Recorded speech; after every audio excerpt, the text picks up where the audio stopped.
99.9% लोग आज इसके शिकार है। मैं बात कर रहा हूं, लड़का हो, लड़का मतलब जवान लड़का या शादीशुदा पुरुष, इससे ग्रस्त है आज। आपको पता तक नहीं। और ऊपर से बाइबल क्या कहती है, ये शरीर क्या है? परमेश्वर का मंदिर। अगर ये शरीर परमेश्वर का मंदिर है तो ऐसी वाली हरकतें क्यों जी? ऐसी वाली हरकतें क्यों? अब इसको देखो, दूसरा राजा 9:22। येहू को देखते ही योराम ने पूछा, हे येहू क्या कुशल है? येहू ने उत्तर दिया, जब तक तेरी माता एजेबेल छिनालापन, जो कि इंग्लिश वर्ड है प्रोस्टिट्यूशन और टोना यानी कि जादू टोना करती रहे, तब तक कुशल कहां? जब तक एजेबेल प्रोस्टिट्यूट करती रहे, जो कि छिनालापन लिखा है यानी कि व्यभिचार करती रहे, तो कैसे कुशल रहेगा? चर्च के अंदर, मैं पहले एक और वचन बता देता हूं, प्रकाशित वाक्य 2:20, यीशु का स्टेटमेंट है। जानते हो क्या कहा यीशु मसीह ने? बड़े ध्यान से सुनेगा। यीशु ने कहा, पर मुझे तेरे विरुद्ध यह कहना है कि तू इस स्त्री एजेबेल को रहने देता है, जो अपने आप को भविष्यवक्तन कहती है और मेरे दासों को व्यभिचार करने, मूरत के आगे के बलिदान खाने को सिखलाकर बरमाती है। तो इसका मतलब है कि ये एजेबेल की spirit, the spirit of Jezebel, आज भी कलीसिया में काम कर रही है।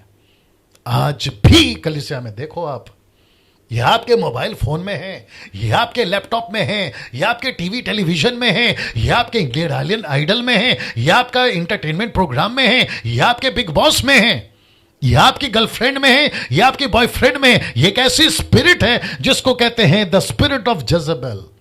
मैंने इसके ऊपर एक वीडियो बनाई है, यूट्यूब पे देख लीजिएगा।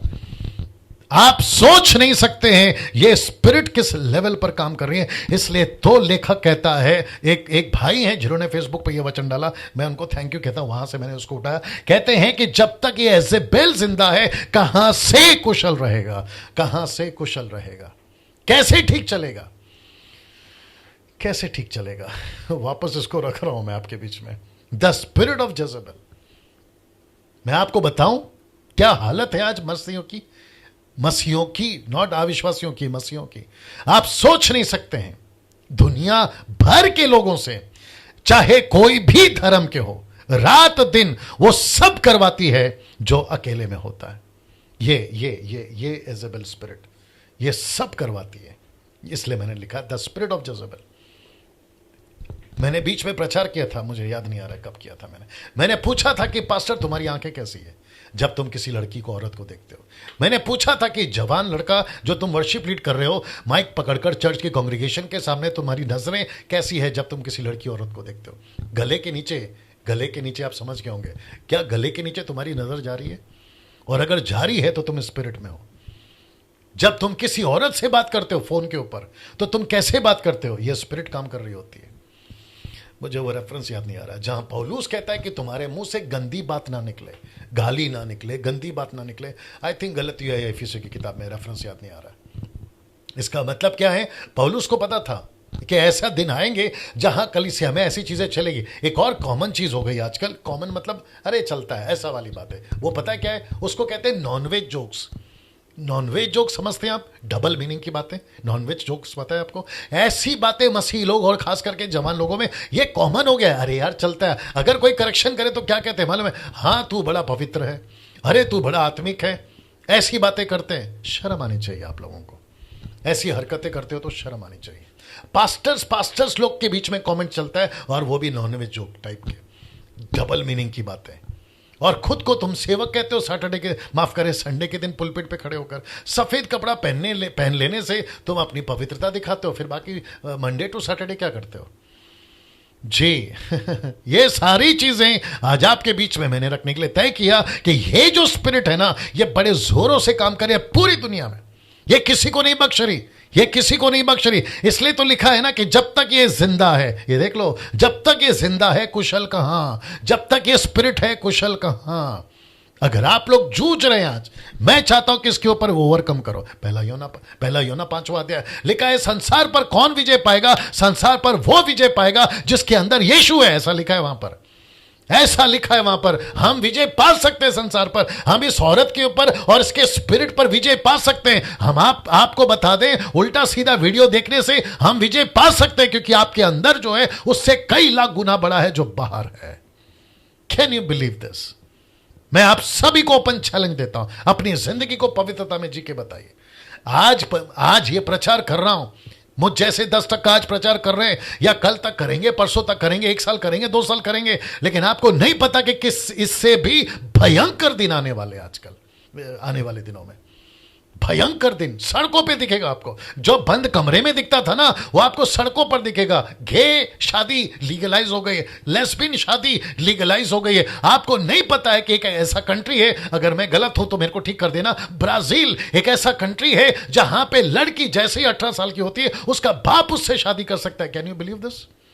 उसका बाप उससे शादी कर सकता है। बाप रे आप सोचिए कौन सी दुनिया में जी रहे हैं। और इसके पीछे किसका हाथ है? इसके पीछे एक ही आदमी का हाथ है, जिसका नाम है लूसीफर। वो नहीं चाहता कि वो खूबसूरत चीज जो परमेश्वर ने आदम और हवा को दी, जिसको कहते हैं सेक्स, यौन संबंध, वो दिया था एक मकसद के साथ। आज वो मकसद बदल गया है। अब तो प्लेजर आ गया है, मजा आ गया है। रात में दारू पियो, गलत काम करो, गलत काम करो, जियो, ऐसा वाला हो गया है। अब आप सोच के देखिए, मैं बहुत सारी बातें इस पे रखना चाह रहा था, और आपको पता है मैं आगे नहीं बढ़ पा रहा हूं। मतलब एक वचन का जो लाइन है ना, बस मैं उसी पर अटका हूं कि परमेश्वर आदम और हवा अपनी पत्नी के पास गया, आदम अपनी पत्नी के पास गया, यानी कि हवा के पास गया।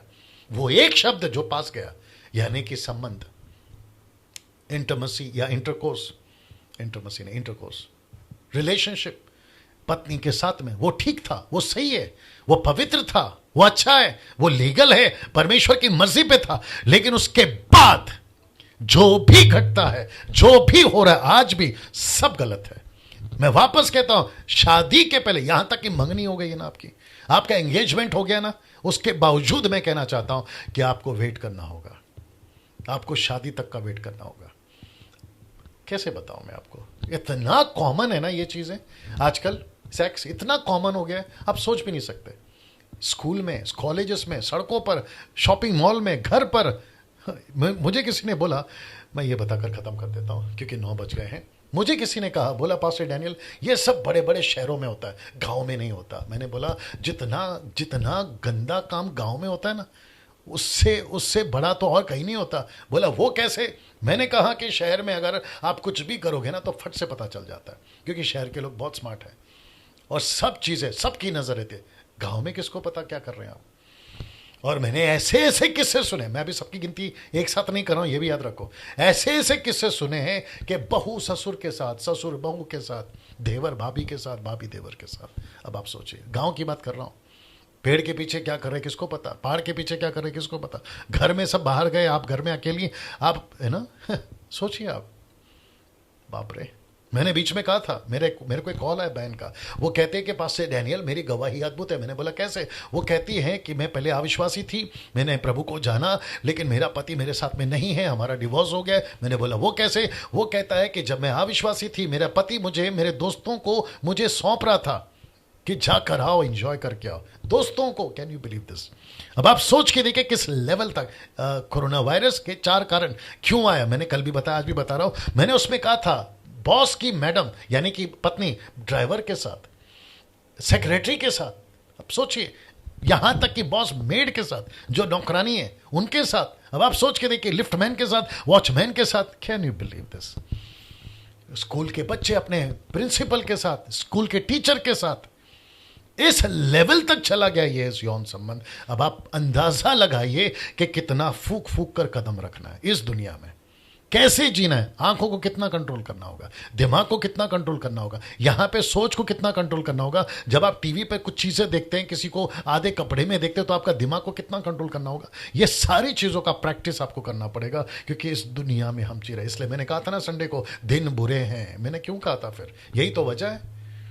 चलिए दोस्तों, मैं समझता हूं कि आप लोगों को आज बहुत सारी बातें मैंने बताई है, विशेष करके इस क्षेत्र में। मैं कल यहां से कंटिन्यू करूंगा, यहां से कहां गया? ओके, एक वचन का जो था ना मैंने डाला था, ये नहीं, उसके आगे का कि उससे कहन हुआ, फिर आगे की जो बातें हैं वो आपके बीच में रखूंगा। और याद रखिए, आपको फिर कल मौका है इस नंबर पर फोन करने का, जो कि मेरे मित्र हैं तो करिए, मेरे शत्रु हैं तो करिए। आपको पीठ पीछे बात करने की आदत है, मत करिए। आपको नंबर दिया हूं, मुंह पे बात करिए, कॉल करिए। हमको आपसे पूछना है, बिल्कुल पूछिए। मेरी चर्चा किसी और के साथ मत करिए, डायरेक्ट मेरे साथ करिए। अगर आपके पास में कोई प्रश्न है, आप लोग बिल्कुल कर सकते हैं। परमेश्वर आपको आशीष दे। कल, जी कल ठीक 8 बजे वापस आएंगे। आज का सेटअप थोड़ा अलग किया क्योंकि आज का टॉपिक ही ऐसा है, उसको बैठकर बात नहीं कर सकता हूं, लेकिन कल का सेटअप एज यूजुअल चलेगा। और वापस कहता हूं कि Nepali church every Sunday 7:30 to 8 o'clock start हो चुका है। और मैं समझता हूं कि जितने नेपालीज हैं, आप सभी के लिए अच्छी खबर है